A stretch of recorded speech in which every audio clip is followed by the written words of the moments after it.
Salut tout le monde, c'est Raito, on se retrouve pour la review de l'épisode 2 de Eden Zero, saison 2 bien évidemment. On va en parler, un épisode qui est quand même très cool, on a la mise en avant de Laguna, l'un des éléments forts de Drakengyo. Donc je pense que c'est quand même des petits trucs sympas à dire et tout. On va parler de tout ça, donc like un maximum la vidéo, abonne-toi si t'aimes Eden Zero. On est sur une chaîne où on parle que de Eden Zero, on parle beaucoup de Eden Zero, l'animé, le manga. Il y a une tier list aussi qui va bientôt arriver sur les personnages du manga. Donc voilà, raison de plus pour t'abonner et dis-moi en commentaire ton avis sur l'épisode, mets une note sur 10, c'est parti, on attaque. Bon déjà on va retourner sur ce qui se passe au niveau de l'Eden Zero. Donc on a, rappelez-vous, les sbires, donc à savoir Diego, le sort d'androïde, Cess qui est du coup le sort de cowboy robot, et on a Maria, donc qui est la seule fille du trio. Donc ils vont débarquer, donc on a des systèmes de défense de l'Eden Zero, des styles de mitraillettes, tout ça, mais vraiment les trucs basiques qui ne marchent pas sur des ennemis un poil plus forts.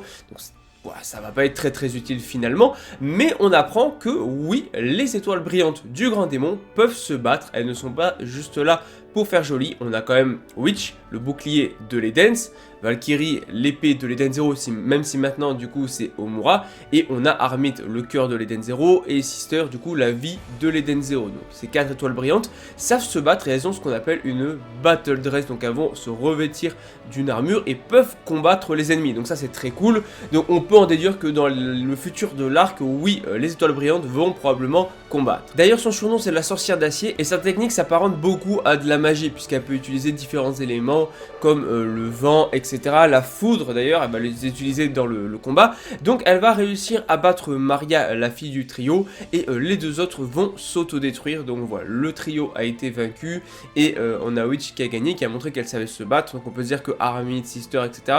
combattront sûrement dans l'arc aussi avec leur propre battle dress. Bon, en tout cas, ils vont se poser pas mal de questions. Comment le vaisseau a été transformé en papier, le fait que c'est de l'alchimie, tout ça, et que du coup c'est probablement le pouvoir de Drakengyo, mais surtout Drakengyo qui a toujours un coup d'avance, qui sur sa planète a beaucoup d'habitants qui ont des dettes.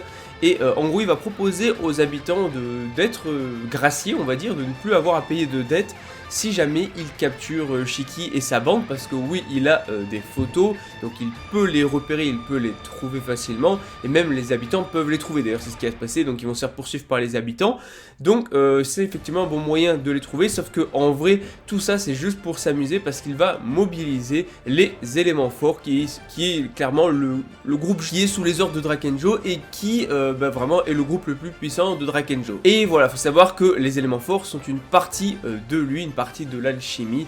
Ça, vous verrez pourquoi par la suite, et donc c'est très cool, un épisode qui finalement va être beaucoup centré sur Laguna. D'ailleurs, quand je parlais des 4 éléments pour Drakengyo, d'ailleurs ça va être les 4 éléments, voilà, d'où le nom élément fort, donc l'or magie, l'or éther, en tout cas ça va être l'eau, forcément. L'eau, on va le voir, c'est Laguna.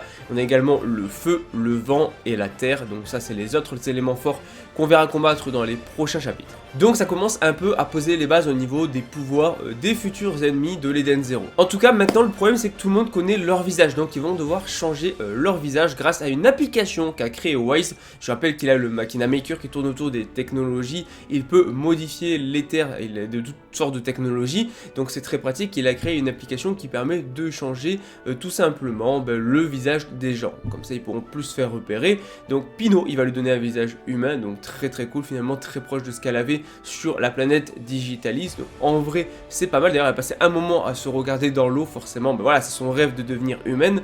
Et donc du coup on a Shiki qui fait penser pas mal au perso de Yu Hakusho, personnage principal, et on a Omura qui finalement il lui a pas trop changé la tête au début, donc voilà, c'était assez drôle et tout, mais maintenant voilà, elle ressemble pas mal à Witch en termes de, c'est un peu voilà, costume de sorcière et tout. Et pour ce qui est de Wise, il va juste se transformer en la fille qu'il était à Digitalis, donc le même personnage. Bon, le plan de Wise c'est de se repasser pour un client pour aller dégommer Drakengyo. On se doute que ça se passera pas comme ça. Déjà on va avoir l'entrée en scène de Laguna qui est un excellent personnage, je vous le dis, vous allez adorer le personnage qui est déjà très cool dans sa première apparition, mais qui va l'être encore plus par la suite. Et donc son Ether Gear, c'est tout simplement qu'il transforme en eau tout ce qui pleure, voilà, quand tu pleures, tu es transformé en eau. En vrai c'est un pouvoir abusé. Maintenant encore faut-il que la personne pleure. Et j'aurais envie de dire, ça pourrait ne pas marcher sur des machines qui ne sont pas censées avoir de sentiments, sauf que c'est faux, puisque dans Eden Zero, on voit que les machines ont un cœur et qu'ils sont capables du coup de pleurer. Donc ça marche aussi sur les machines, ça marche sur tout être vivant et sur les machines également. Maintenant, forcément, Pino, enfin Shiki déjà pleure très facilement, donc il va être transformé en eau, au moins c'est vite réglé. Pino va pleurer parce que Shiki du coup a disparu.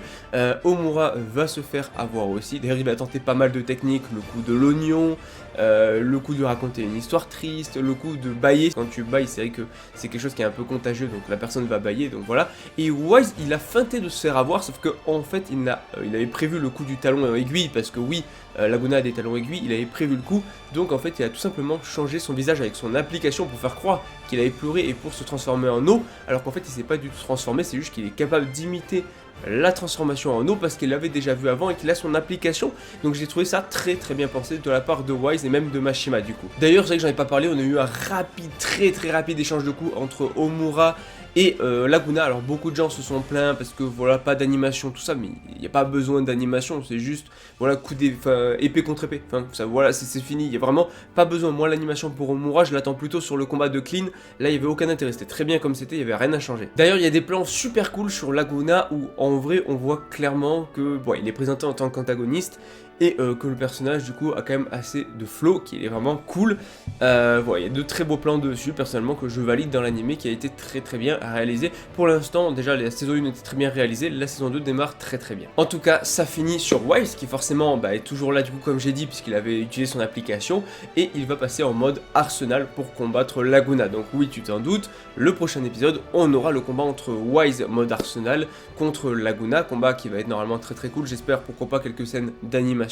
Mais franchement c'est très cool. Malheureusement personne n'est là pour l'accueillir en tant que héros puisque tout le monde est changé en flaque d'eau. Donc franchement épisode qui était très bon, d'ailleurs j'en parle très rapidement, mais l'ending était excellent, que ce soit la musique, c'est calme, c'est doux, c'est incroyable et même visuellement c'est très beau.